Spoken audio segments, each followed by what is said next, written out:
Bonjour les amis, j'espère que vous allez bien, que vous avez la forme, que vous avez la patate. Très heureux de vous retrouver pour cette vidéo Breaking News de ce mardi 21 juillet 2026 devant une cryptomap qui est toute verte, qui fait plaisir. Les cryptos poussent bien, ça contraste beaucoup avec le marché boursier, vous voyez, qui était tout rouge hier. Donc là où les investisseurs sont plutôt sur la crainte au niveau des actions IA, de la tech, de Wall Street en général, pour l'instant au niveau crypto, ça revient. Est-ce qu'il y a un petit flux qui part ici de Wall Street pour revenir sur les cryptos? Ça reste possible en tout cas. Ce matin, ça continue d'être vert pour tout le monde. Sous 24 heures, c'est du joli vert. Donc pour l'instant, la semaine commence vraiment jolie pour nous. Tandis que pour le marché tradi, ça a clôturé légèrement hier dans le rouge ici pour l'SP500. Alors ce matin, on a les valeurs ici boursières asiatiques qui sont dans le vert. On a Tokyo plus 3%. On a Hong Kong qui fait pas grand chose. On a Shanghai plus 1,82, plus 3,93 pour la Corée du Sud, et on a Taïwan plus 3,33. Donc pour l'instant, les marchés asiatiques sont bien. Les futurs sur les indices américains sont pour l'instant en vert. Le futur sur le Nasdaq plus 1% ce matin, quasi plus 0,05 pour l'SP500. Donc on pourrait avoir, pourquoi pas, une journée un petit peu verte, on verra bien. Si on regarde le Crypto Fear Index, là on est revenu dans l'extrême peur sur les investisseurs, ce qui est une bonne news, hein. Quand les marchés ici sont verts et que les gens shortent parce qu'ils ont peur, ils croient pas à la montée, ben c'est comme ça que on monte, hein, tout simplement, hein. Les ETF encore dans le vert, ça fait plaisir. 1, 2, 3, 4, 5 jours d'affilée de vert pour les ETF Bitcoin. On n'avait pas vu ça depuis plus de 2 mois. Alors on va pas commencer à crier c'est parti to the moon, bien entendu, mais en tout cas, au lieu d'avoir des ventes de 420 millions et compagnie, au moins 100 millions qu'on a eu tous les jours pendant 2 mois, pour l'instant, on a des jolis achats, 226 millions hier pour les ETF Bitcoin, plus 38 millions pour les ETF Ethereum, plus 2,3 millions pour les ETF Solana, plus de 49 millions pour les ETF XRP. Et pour Hype, bon lui le pauvre, il n'a pas eu d'achat du tout. Et on fait une petite overview aussi de la map mondiale. C'est Bitcoin d'amour qui pousse bien. Là, ce matin, au 65 765. Il a plutôt envie de continuer à monter. L'SP500 qui fait une petite remontée aussi. Mais bon, attention, celui il est moins joli. Le baril qui reste capé vers les 88 $ pour le Brent et 82 $ pour WTI. Alors, on n'aime pas trop ça, clairement, hein. C'est assez élevé comme chiffre. Pour l'instant, le dollar baisse un petit peu. On a aussi sur le marché obligataire les rendements qui baissent. Est-ce qu'on va avoir une bonne news? En tout cas, en ce moment, ce qui drive surtout cette semaine les prix, ça va être la géopolitique, ça va être la microéconomie, parce qu'au niveau macroéconomie, on n'aura pas grand-chose, je vais vous montrer ça. Le gold aussi qui pousse avec l'argent. Vous voyez, Bitcoin qui se comporte plutôt en ce moment comme une valeur refuge face à la baisse ici des actifs de Wall Street, donc c'est très très joli à voir. Donc au niveau macroéconomie cette semaine, il n'y aura pas de gros chiffres américains, pas de chiffres significatifs sur l'emploi, sur le chômage, ou que ce soit aussi sur l'inflation. On aura quelques chiffres par-ci par-là, juste pour la Banque européenne et la Banque japonaise. Aujourd'hui, par exemple, on a juste l'emploi privé aux États-Unis qui va tomber à 14h15. En plus de ça, on n'aura rien de spécial. Par contre, au niveau calendrier prévisionnel de hausse de taux, toujours ici, hausse de taux prévue pour septembre et pour mars. Alors attention, c'est le trader de taux directeur, hein, c'est pas la banque centrale. Donc on verra bien, c'est sûr qu'avec le baril qui repart à 90 $, c'est pas très très joli, hein. Ce que les investisseurs surveillent cette semaine, c'est ça. C'est les bilans trimestriels, les nouveaux qui vont sortir. Alors, faut savoir que les journées qui vont le plus swinguer, ça va être jeudi. Pourquoi? Parce que mercredi soir, il y aura les résultats de Tesla et de Google et d'IBM. Et donc, ça va se répercuter jeudi sur les marchés à l'ouverture de Wall Street cet après-midi, jeudi après-midi. Donc on aura aujourd'hui quelques petites entreprises, hein, qui vont envoyer, c'est bien fourni, mais pas des énormes entreprises qui vont faire bouger tous les marchés. Je vous tiens au courant tous les jours. Par exemple, hier, on a eu AMC, on a eu Domino Pizza, Ryanair, qui ont envoyé leur bilan. Alors pour l'instant, c'est passé plutôt pas mal. Domino Pizza, bilan plutôt vert, vous voyez, qui continue à monter, pas de grosses chutes, pas de grosses cartouches. Calix, une petite grosse cartouche de moins de 13%. AMC, un bilan plutôt vert, très apprécié par les investisseurs. Le chiffre, le cours a bondi de plus 26%, donc bravo pour AMC. Au niveau donc des news, Wall Street qui a terminé hier dans le léger rouge, donc les investisseurs sont plutôt prudents avec les actions. Il faut savoir qu'elles ont bien poussé, il fallait bien qu'elles retombent au bout d'un moment. Alors ça aussi avec la remontée des taux obligataires à cause du baril qui repart à la hausse, ça met la grosse pression sur les actifs à risque. On a ici José Torres d'Interactive Broker qui nous dit: l'absence d'une donnée économique majeure cette semaine concentre toute l'attention des investisseurs sur les résultats et la géopolitique.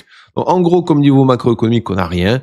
Ce qui va influencer les marchés cette semaine, c'est surtout la géopolitique. Ça va être le conflit Hormuz, comment il évolue, et la microéconomie, donc les bilans qu'on va avoir, surtout qu'on va avoir du GAFAM cette semaine. Donc l'Iran qui a dit hier faire face à une guerre totale avec les États-Unis. Donc en ce moment, Hormuz, je pense que ça rigole pas du tout. Ils disent qu'on a une intensité jamais vue depuis le cessez-le-feu, qu'il y avait lequel de cessez-le-feu, on en a eu 40. Bon. Et donc, on a aussi Téhéran qui a un petit peu resserré la vie sur le détroit d'Ormuz, avec plusieurs navires qui ont été attaqués ou immobilisés. Donc, c'est pas joli du côté américain. Plusieurs militaires américains ont été tués, malheureusement. Trump a dit qu'il va faire payer ça à l'Iran plusieurs fois le prix.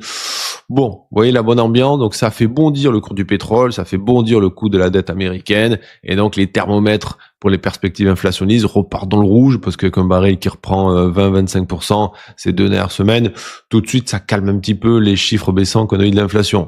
C'est pas joli. En une semaine, le baril a pris 16%. En 2 semaines, on est à quasi 25%. Donc, c'est pas beau. Et José nous dit, la hausse des taux et le ralentissement des carburants freine l'intérêt pour les valeurs sensibles de la conjoncture économique. Donc, José nous dit, bah oui, hausse de taux, hausse du carburant, potentiellement plus de probabilité dans la hausse de taux. Et ça, ça freine un peu tout le monde. Hein. C'est pour ça que les investisseurs sont plutôt sur la défense. On va dire que maintenant l'IA, la hype sur l'IA ne passe plus devant ces futures hausses inflationnistes. Donc on a eu les bancaires qui ont envoyé tout leur bilan la semaine dernière. Cette semaine on aura du Google, du Tesla, du Intel et d'autres. Et comme il dit ici José, les acteurs du marché cessent à distinguer les gagnants des perdants en matière d'investissement IA. En gros, qu'est-ce qui se fait comme la plupart du temps, quand il y a tout qui explose, au bout d'un moment ça fait un tri.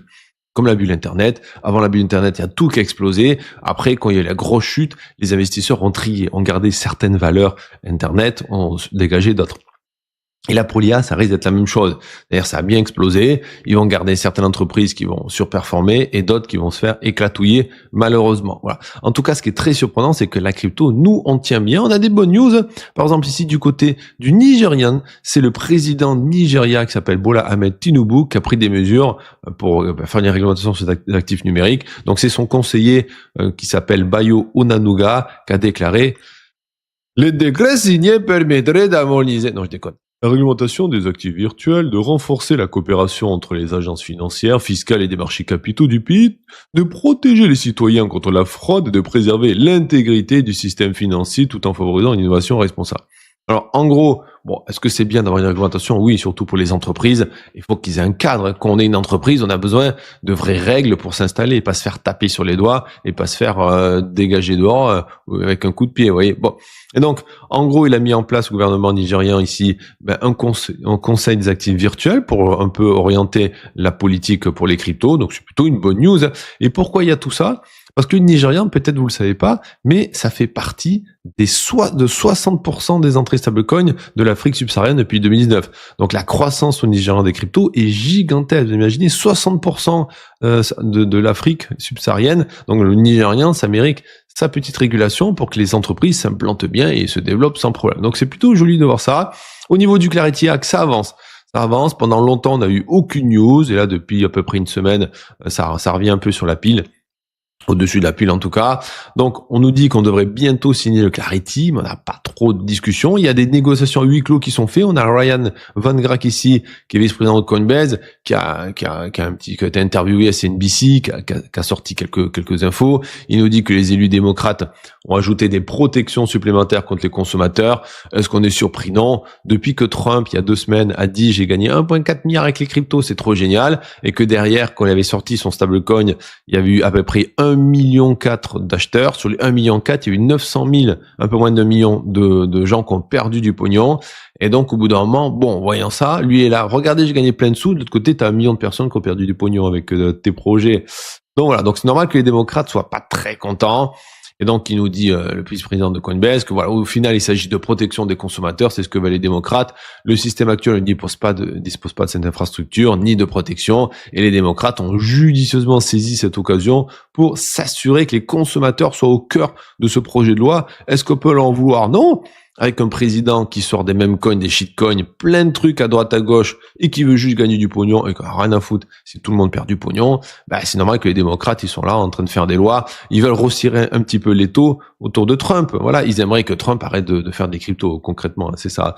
Donc la semaine dernière, on a eu malheureusement le décès d'un sénateur, s'appelle Lindsey Graham, et Trump se vient, il a joué sur ça en disant, regardez, Lindsey voulait tellement le Clarity Act, allez, s'il vous plaît, signez le Clarity Act pour lui. Voilà, bon, ça, c'est pas top d'utiliser la mort de ce pauvre gars pour ça. Bon, c'est du Trump. Hein. Et donc les démocrates, ben oui, qui sont inquiets parce que quand le président il engrange 1,4 milliard en une seule année sur les cryptos, ils se disent, il profite bien son statut pour s'en mettre plein les fouilles.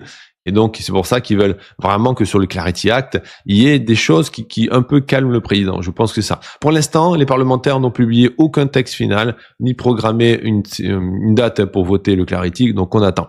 Et pour finir, MicroStrategy, qui a pas acheté de Bitcoin, ça fait la deuxième semaine qu'il n'achète pas Bitcoin, il renfloue la caisse. C'est ce qui fait Michael. Donc la semaine dernière, il a vendu pour 263,5 millions de dollars d'actions MSTR. Donc ils sont bien contents les investisseurs sur la MSTR, mais bon, on a vu le MSTR, il monte, hein, c'est son action principale, qui continue à monter tranquillement, donc écoute, pourquoi pas.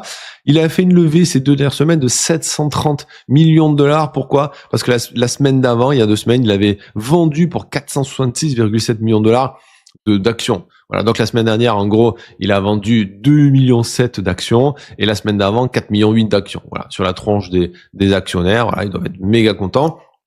Pourquoi il fait ça? Pour renflouer la caisse. Voilà. Maintenant, la caisse de cash qu'il dispose est de 3,2 milliards de dollars.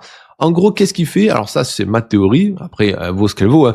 C'est que lui, pour acheter du Bitcoin, il a bien compris que c'est grâce à son instrument, le STRC, qu'il peut acheter des dizaines de milliers de Bitcoin. Et je pense qu'il fait tout pour renflouer du cash, pour rassurer les investisseurs, pour que le STRC revienne à 100 $, voire plus haut. Et lorsque le STRC sera au-dessus des 100, il vendra, parce que le STRC peut le laisser à 100 $, pour acheter 5 000, 10 000 Bitcoins par-ci par-là. Comme il a fait pendant des mois. Mais l'objectif principal, je pense, c'est refaire venir le STRC à 100 $, la poule aux œufs d'or. Faut savoir que, donc, ils ont 843 775 Bitcoins en réserve. Ils ont acheté ça pour à peu près 63,7 milliards de dollars. Là, en ce moment, ça vaut 54,7 milliards de dollars. Donc, ils sont en perte non réalisée de 9 milliards de dollars. Une fois que l'STRC repartira au-dessus des 100, je pense que les achats reprendront. Donc, on va surveiller tout ça. Ouais, les amis, écoutez, je vous souhaite une bonne journée. On se retrouve sur les réseaux sociaux, sur foufi.com. Je vous fais des bisous. À tout à l'heure. Bye bye.